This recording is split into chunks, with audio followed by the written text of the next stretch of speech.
Assalamualaikum warahmatullahi wabarakatuh. Saudaraku kaum muslimin dan muslimat, saudara sebangsa setanah air dimanapun Anda ada dan berada.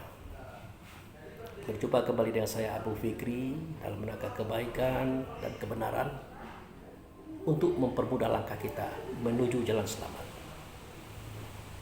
Saudaraku kaum muslimin dan muslimat, saat ini saya usai melaksanakan sholat asar dan saya pada saat ini berada di lokasi di mana saya sedang melaksanakan praktek pekerjaan lapangan atau PPL di Yayasan Kipas. Nah, ini adalah sebuah rukun, bahkan syarat juga untuk bisanya saya menyelesaikan studi saya di UINPAS atau Universitas Islam Negeri Fatmawati Soekarno, Kota Bengkulu, di mana materi sudah selesai, KKN sudah selesai, sekarang PPL. Dan insya Allah setelah ini, ya mungkin 2 minggu lagi itu selesai, barulah kita mencoba menyusun judul, kemudian membuat proposal, skripsi. Insya Allah pada bulan Maret 2024 ya kita diwisuda dalam artian ya diberi gelar oleh orang oleh manusia dunia, tapi tidak apa-apa, namanya kita cari pengalaman. Makanya ini banyak suara adik, rekan-rekan, sahabat satu perjuangan dalam PPL ini, dan tidak masalah itu, mereka tertawa, mereka gembira, mereka bercengkrama, tidak apa-apa, sebagai tanda originalnya video kita ini. Nah itu. Jadi saudaraku kaum muslimin dan muslimat, pada saat ini saya sedang menyampaikan kajian tentang persiapan kita sebelum sholat. Jadi persiapan sebelum sholat itu adalah dimulai dari kita mendengarkan suara azan. Nah, azan itu artinya seruan, panggilan Allah, panggilan Rasul kepada roh kita ini, kepada mukmin ini, supaya mereka melaksanakan hubungan dengan Allah dan Rasul. Sebagaimana sabda Nabi, as-sholatu mi'rajul mu'min. Sholat itu saat naiknya martabat mukmin dari insan kepada ruh, dari ruh kepada mukmin. Kalau perlu dari mukmin masuk ke tingkat nur yang disebut dengan kesempurnaan takbiratul ikram itu. Pertama kali mi'raj. Nah, itu naik martabat. Ikram, menyatunya diri kita dengan cinta dan kasih sayang Allah dan Rasul. Kemudian tawakal, kita mempersembahkan inna sholati wa nusuki wa mahyaya wa mamati, ya, aku persembahkan hidupku, matiku, ibadahku, sholatku kepada Engkau wahai Allah dan Rasul. Sebenarnya ada singkatan daripada rukun 913 yang dipersembahkan itu sebenarnya rukun 913, tapi disingkat dengan inna sholati wa nusuki wa mahyaya wa mamati. Sesungguhnya sholatku, ibadahku, hidupku, matiku. Nah, hidup itu adalah ruh, mati adalah tubuh. Ku persembahkan pada Engkau ya Allah, kepada Engkau ya Rasul. Untuk apa? Untuk dicuci, disesah, kuman-kumannya itu biar habis, kemudian dipakai kembali setelah selesai sholat. Nah, di dalam sholat itulah kita bermunajat kepada Tuhan. Tidak bersuara, tidak berkata, tidak berbahasa, tetapi kita menyatakan rasa kita kepada Tuhan. Itulah hakikat sembahyang yang sebenar-benarnya. Dimulai dengan hakikat takbiratul ikram. Begitu saudara. Nah, jadi seketika kita hendak melaksanakan sholat ini, nah biasanya kan ada suara azan itu. Nah, suara azan, Allahu Akbar, Allahu Akbar. Nah, itu suara muazin. Itu suara orang yang menyeru ruh ini untuk hadir di depan Allah, supaya berdialog. Begitu. Tapi ingat, jangan tertipu. Suara muazin itu sebenarnya suara ruh muazin. Nah, suara ruh muazin itu sebenarnya suara Rasul. Suara Rasul itu sebenarnya suaranya Allah. Makanya pada surat Al-Anfal ayat 20 dijelaskan, ya ayyuhallazina amanu atiullah wa ati rasul wala tuwallu anhu wa antum tasma'un.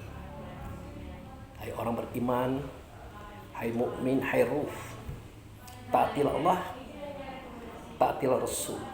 Jangan kamu berpaling dari suara Allah Rasul sedangkan kamu mendengarkannya. Ya bagaimana tidak mendengarkannya? Suara itu sangat kencang, pakai toa, pakai mic, pakai mikrofon. Di masjid-masjid, kebenaran rumah kita di samping masjid, kebenaran rumah kita di depan masjid. Nah, jangan kita pura-pura tidak dengar, jangan kita pura-pura tidak tahu. Seketika mendengarkan suara azan, langsunglah kita berkata, sami'na wa ta'na ya Allah ya Rasulullah. Aku dengar, aku taati ya Allah ya Rasulullah. Kecuali jika kita sedang mengalami suatu proses pekerjaan yang memang tidak bisa ditinggalkan, atau kecuali kita dalam kondisi fisik yang lemah, capek lelah, maka di sini persoalannya lain. Oke, karena kita tidak membahas itu, masuk lagi kepada persiapan sebelum sholat. Nah, setelah itu ya kita pergi ke kamar mandi, ya kita berwudu, kita mengangkat kotoran fisik, kotoran hati. Nah, di dalam hati itu ada ruh. Sebenarnya kotoran ruh itu kotor, kotoran ruh itu kotor, dibersihkan. Kenapa? Kena bintik-bintik noda dosa, efek daripada perbuatan buruk kita. Ini akan menjadikan sumber penyakit bagi ruh, akan menjadikan sumber penyakit bagi tubuh kita. Makanya Allah menyuruh kita dengan ungkapan hayya 'alas sholah. Wahai hambaku, kekasihku, kesayanganku, mari berhubungan dengan aku di dalam sholat. Untuk apa? Hayya 'alal falah, untuk kemenanganmu. Supaya rohmu itu cacatnya dihapus, nodanya dibuang, disehatkan lagi, dibersihkan lagi, agar penyakit tidak tumbuh dari hati itu, dan agar penyakit hati tidak tumbuh pada fisik. Itu kemenangan duniawi, belum lagi kemenangan rohani, belum lagi kemenangan akhirati. Itu. Jadi real semuanya itu. Memang kemenangan itu untuk kita, bukan untuk Allah, bukan untuk Rasul, untuk kita loh. Begitu. Nah, saudaraku, dalam masalah wudhu ini kita harus ingat bahwa Allah berfirman dalam sebuah firman yang bunyinya, ya ayyuhallazina amanu in kuntum bis-shalah faghsilu wujuhakum wa aydikum ilal murafiq wa ru'usikum wa aydikum ilal ka'baini. Wahai orang yang beriman, jika kamu hendak melaksanakan sholat, pertama kali bersihkan wajahmu, karena wajahmu itu adalah jendela hati. Sebenarnya bukan wajah, hati, karena hati itulah tempat bersarangnya ruh. Sebenarnya bukan hati, tetapi ruh itu yang dibersihkan, karena noda-noda sudah menempel padanya, menetes padanya, tertuang dianya pada ruh itu. Nah, oleh karena itu ditunjukkan oleh Allah dan Rasul pintu dan tempat munculnya noda-noda tadi, dosa-dosa tadi, yaitu telapak tangan, di mulut, hidung, mata, dan macam-macam itu, kepala, telinga, kaki. Makanya perintah Allah pada Quran dengan hadis Nabi terkesan bertentangan. Kalau dalam Al-Quran dikatakan, ya ayyuhallazina amanu iza qumtum ila sholah faghsilu wujuhakum wa aydikum ilal marafiq wa ru'usikum wa arjalikum ilal ka'baini. Hai orang beriman, hai ruh, hai mukmin, hai diri kamu sebenar diri, jika kamu hendak melaksanakan hubungan dengan aku dalam sholat, maka pertama kali bersihkan wajah, kedua tanganmu hingga siku, kepala dan kedua kakimu hingga mata kaki. Itu hakikat. Nah, karena yang dibersihkan itu adalah ruh yang ada dalam hati, maka carilah pintu daripada masuknya noda tadi ke dalam hati. Pertama, telapak tangan, kedua mulut, ketiga hidung, keempat muka, di situ ada mata, kelima tangan, hingga siku, keenam kepala, dalamnya ada otak, ketujuh telinga, padanya ada pendengaran, kedelapan kaki. Inilah neraka 8 pintu.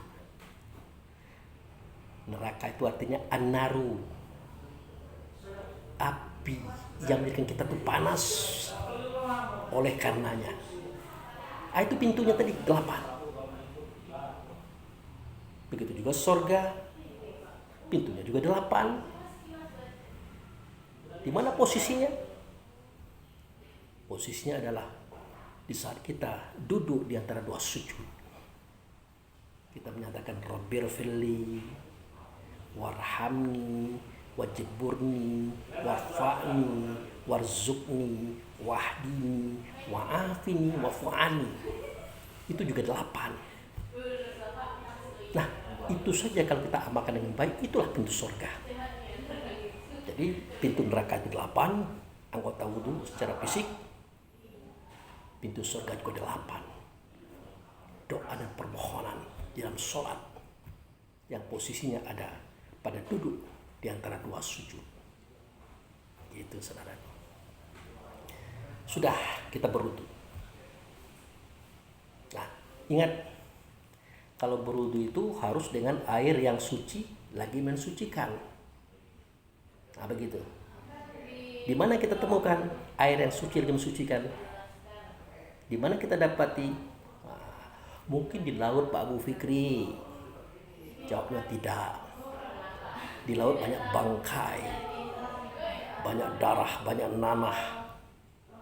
Mungkin di sungai, Pak Bu Fikri, di sungai banyak kotoran, banyak bangkai, banyak darah. Mungkin di sumur, Pak Bu Fikri, di sumur bekas daripada rimbis daripada air-air yang lain. Mungkin air ledeng, Pak Bu Fikri, tetap saja sama. Mungkin air hujan, Pak Bu Fikri, tidak juga, karena air hujan itu dari bawah datang ke atas. Walaupun dengan proses yang membersihkan itu adalah Allah dan Rasul sendiri. Lalu di mana kita dapatkan air yang suci lagi mensucikan, yang ianya benar-benar tidak ternoda? Ternyata air itu adalah air telaga. Telaga itu namanya Al-Kautsar. Tempat Al-Kautsar itu ada dalam surga, saudara, yang mengalir ianya dengan aliran yang sangat luar biasa. Nah, itu yang saya katakan bahwasanya surga itu di bawahnya ada sungai. Itu sungai itu berasal pada air Al-Kautsar tadi. Sungai susu, sungai madu, sungai arak, sungai air tawar. 4 sungai itu bermula pada telaga Al-Kautsar, saudaraku. Nah, air itulah yang kita gunakan untuk berwudu. Karena air itulah air suci, lagi mensucikan. Jangan tidak pakai air itu. Selain pada air itu, batal wudu kita. Lalu bagaimana caranya Pak Abu Fikri untuk kita bisa mendapatkan air itu? Apakah kita harus pergi ke surga? sehari semalam minimal 5 kali. Lagian surga juga kan kita tidak tahu di mana lokasinya, kita lupa. Nah, makanya Allah mudahkan agama ini. Air Al-Kautsar itu syariatnya adalah air Zam-Zam yang ada di dalam Masjidil Haram hari ini. Nah, apakah kita harus berwudu dengan air Zam-Zam yang tempatnya begitu jauh dari Indonesia misalnya? Ya, harus ke sana. Tetapi tidak mungkin. Kita tidak bisa datang ke sana. Karena hancur tubuh kita, binasa tenaga kita, habis masa kita. Kalau 5 kali sehari semalam bolak-balik ke sana. Makanya dimudahkanlah air itu. Ianya ada di laut, di danau, di sungai, di sumur, air ledeng, air hujan. Nah, tadi Pak Abu mengatakan itu bukan air suci lagi mensucikan. Kok sekarang disuruh begitu? Nah, maksudnya adalah tetaplah menggunakan air yang ada di permukaan bumi ini. Tetapi berhakikat kita kepada air yang ada di kota Mekah, yaitu air Zam-Zam. Ketika memutar ledeng, ini air Zam-Zam. Nah, setelah kita temukan air Zam-Zam, berhakikatlah kita bahwa itu adalah air telaga Al-Kautsar yang ada di surga. Itu makanya kalau berwudu tidak boleh ngomong, terganggu hakikat kita, makrifat kita, etikot kita kepada air Al-Kautsar itu yang ianya ada dalam surga. Nah, tidak boleh ngomong kita kalau sedang berwudu. Begitu saudara. Nah, setelah selesai wudu, barulah kita pergi ke masjid, tegak dan sejadah. Nah, inilah yang saya sampaikan sebagai tausiah kita hari ini. Persiapan sebelum kita melaksanakan sholat atau hubungan dengan Allah. Apa itu? Ya Pak. Ya, pertama kita mengucapkan a'udzubillahi minasyaitonirrajim. Kedua, kita mengucapkan bismillahirrahmanirrahim. Ketiga, kita mengucapkan alhamdulillahirabbil alamin. Keempat, kita mengucapkan asyhadu an la ilaha illallah wa asyhadu anna muhammadar rasulullah. Kelima, kita mengucapkan Allahumma sholli ala Muhammad. Keenam, kita mengucapkan usolli fardo. Kalau subuh, usolli fardo subhi. Raka'ataini mustaqbila kiblat ada lillahi ta'ala. Itu yang keenam. Kenapa tidak 7 Pak Bu Fikri persiapannya? Sebenarnya 7. Nah, sebelum kita membaca bismillah, ya sebelum kita bacakan auzubillah, bismillah, alhamdulillah, asyhadu an la ilaha illallah wa asyhadu anna muhammadar rasulullah, Allahumma sholli ala Muhammad, usolli tadi. Sebelum kita mengucapkan itu, terlebih dahulu kita harus istighfar 7 kali. Istighfar 7 kali. Kenapa kita harus istighfar 7 kali? Kenapa kita minta ampun 7 kali? Nah, sebelum saya uraikan ini, saya ulangi kembali. Hal yang perlu kita persiapkan sebelum sholat itu adalah 7. Pertama, istighfar. Bunyinya astaghfirullahaladzim 7 kali. Yang kedua, membacakan auzubillahiminasyaitonirrajim. Yang ketiga, bismillahirrahmanirrahim. Yang keempat, alhamdulillahirabbil alamin. Yang kelima, asyhadu an la ilaha illallah wa asyhadu anna muhammadar rasulullah. Yang keenam, Allahumma sholli ala Muhammad. Yang ketujuh, usolli fardhu subhi. Raka'ataini mustaqbilan qiblatan adaan lillahi ta'ala. Itu persiapan yang harus kita siapkan saudara. Ya tergantung sholat-sholatnya juga. Kalau itu kan subuh. ada zuhur, ada asar, ada maghrib, ada isya, begitu seterusnya. Nah, timbul pertanyaan, kenapa harus istighfar? Kenapa harus meminta ampun kepada Allah dan Rasul? Nah, sebab seketika kita berjalan dalam hidup ini, pernahkah kita sadari bahwa kita sedang berjalan dengan fisik, badan, jasad tubuh yang Allah jadikan, yang pada jasad itu terdapat 7 makom sifat Tuhan. Ya, saya ulangi lagi, terdapat 7 sifat daripada makom Tuhan. Nah, makanya di sini dijelaskan pada Al-Quran yang kalimatnya begini, wa amma man khaffa maqama rabbih wa nahan nafsa anil hawa fa innal jannata hiyal ma'wa. Itu surat An-Naziat surat nomor 79 ayat 40 dan ayat 41. Di situ dijelaskan bahwa orang-orang yang takut mengotori makom sifat Tuhan yang ada pada dirinya, dia menjaga jangan sampai ternoda oleh hawa nafsu dan syaitan, maka tempat mereka itu adalah surga, ketenangan, kebahagiaan lahir dan batin sejak dari dunia hingga hari akhirat nanti. Jadi istighfar yang 7 itu adalah untuk meminta ampun, meminta maaf pada Allah Rasul.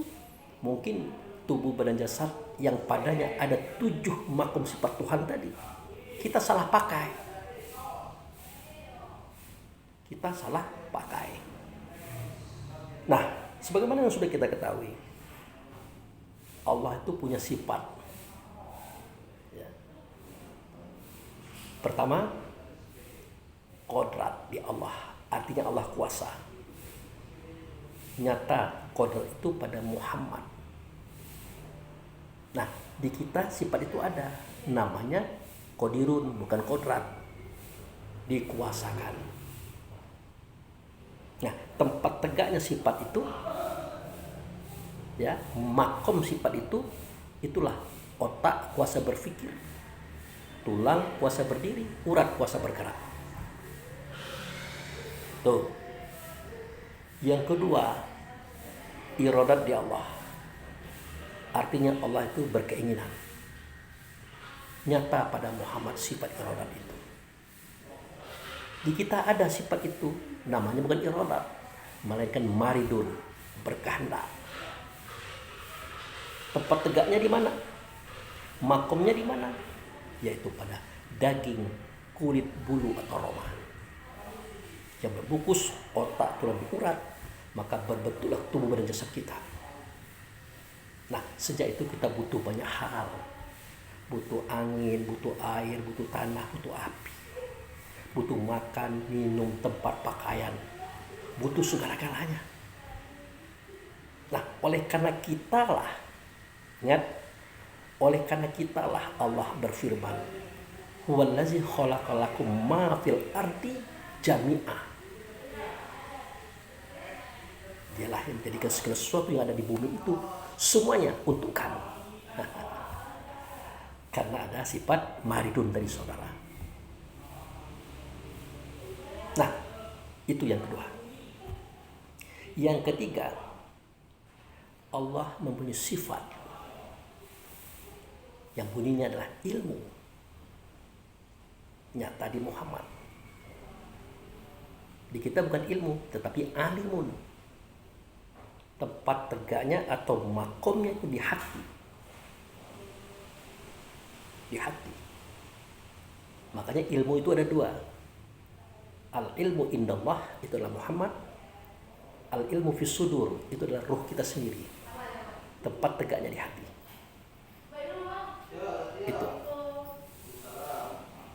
Kemudian hayat. Allah punya sifat hayat. nyata ia pada Muhammad. Nyata ia pada Muhammad. Ya. Di kita ada namanya apa itu? Hayun. Tempat tegaknya di mana? Tempat tegaknya di jantung. Bahkan seketika kita dibedah, dipotong, dikeluarkan usus, otak, macam-macam, kita tidak mati walaupun ruh kita di-off-kan oleh Allah. Sebagaimana off-nya kita sedang tidur, sedang pingsan, karena hayat itu masih ada di sini, di dalam jantung. Itu makomnya. Kemudian Allah punya sifat samia, mendengar. Nyata pendengaran itu pada Muhammad. Di kita bukan samia, tapi sami'un. Tempat tegaknya, makomnya adalah di telinga. Nah, begitu.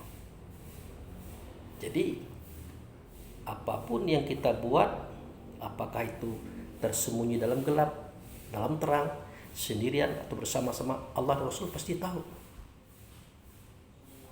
Karena sifat itu ada pada diri kita. Tepatnya pada ruh. Makanya pada surah Al-Hadid ayat 4 Allah berfirman, innahu ya'lamukum bizatis sudur. Dia tahu tentang perangai kamu, ulah kamu itu dengan zat lapang dada. Tak bisa ngomong kita, tak bisa bohong. Begitu saudara. Nah itu.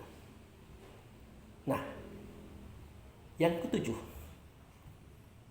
seketika Allah bersifat kalam, berkata-kata, maka nyatalah kalam Allah itu pada Muhammad. Suara Allah, kata Allah, perintah Allah, larangan Allah, contoh Allah, nyata pada Muhammad.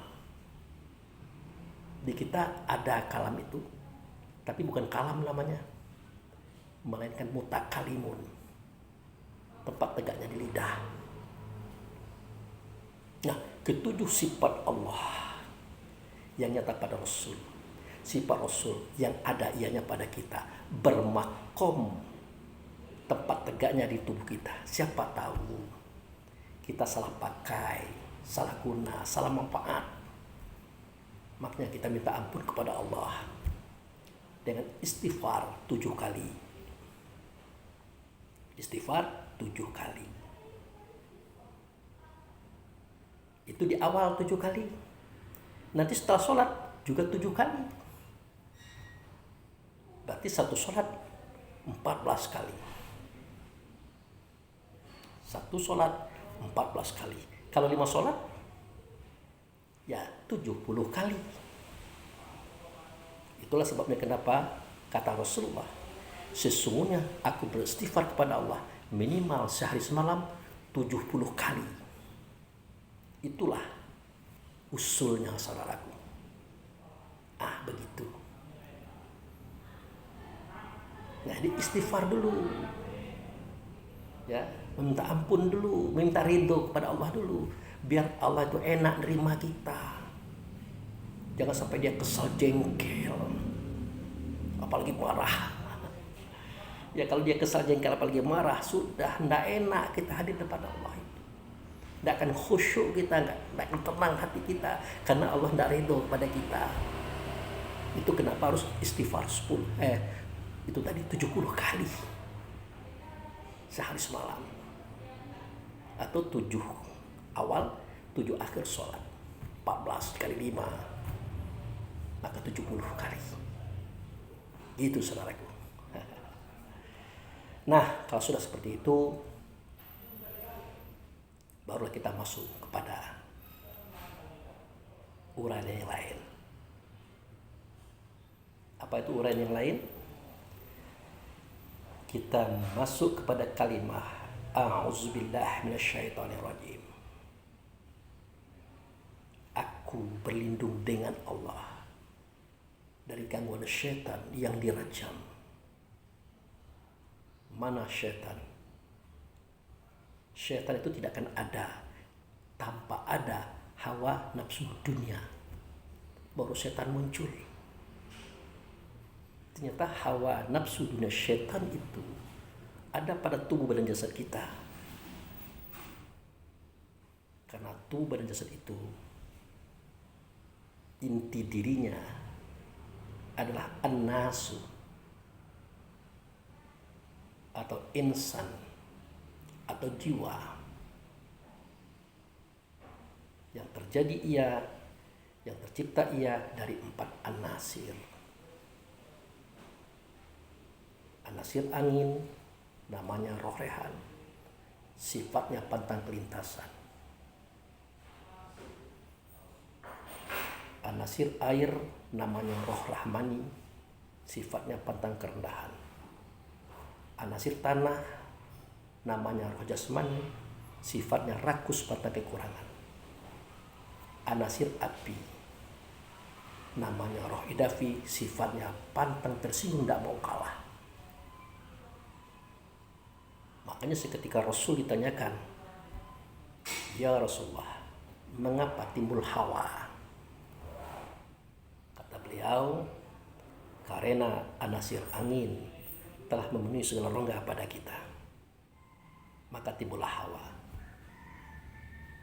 "Ya Rasulullah, mengapa timbul nafsu?" Karena an-nasir air telah menjadi otak atau urat benak tulang pada kita,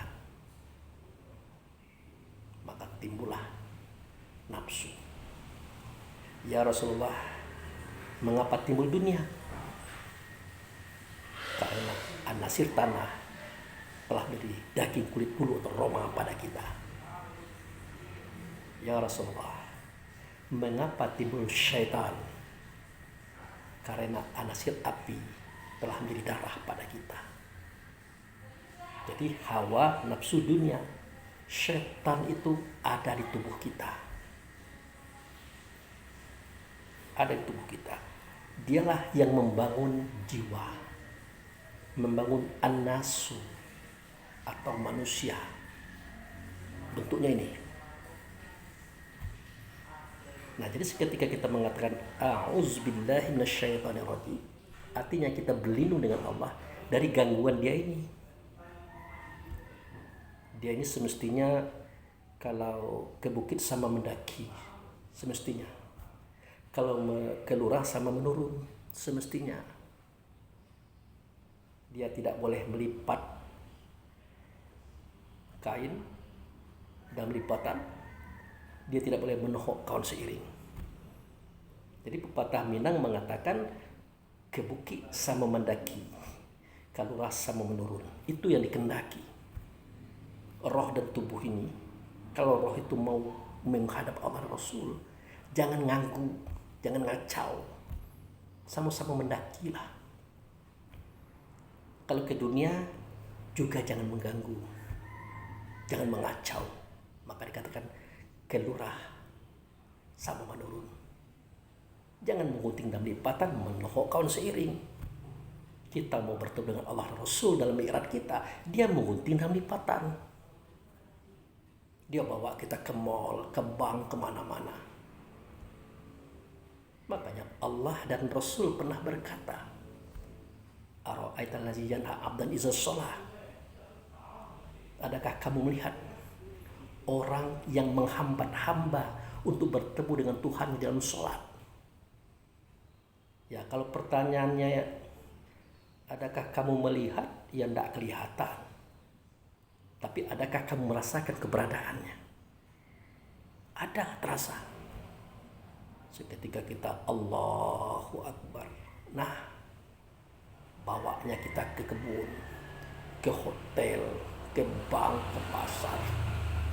Itulah dia, sungguh terasa. Tetapi Allah tidak salah tanya juga. Adakah kamu melihat? Jawabnya, ada. Mana dianya? Ini. Tubuh badan jasad inilah wujudnya.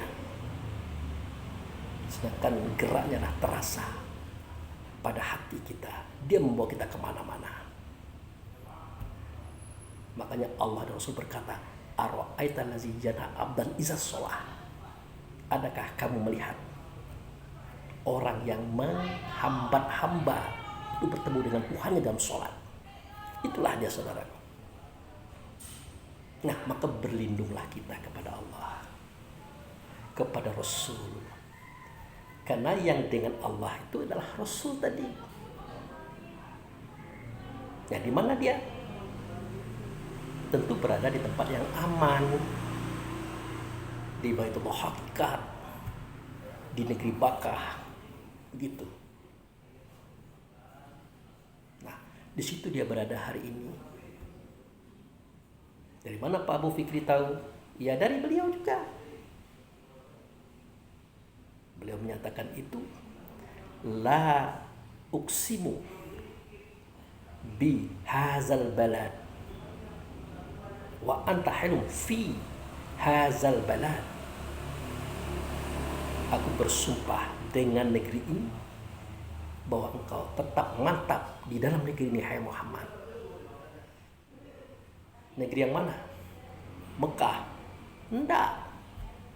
Jangankan beliau, tubuhnya saja tidak ada di Mekah, mereka di Madinah.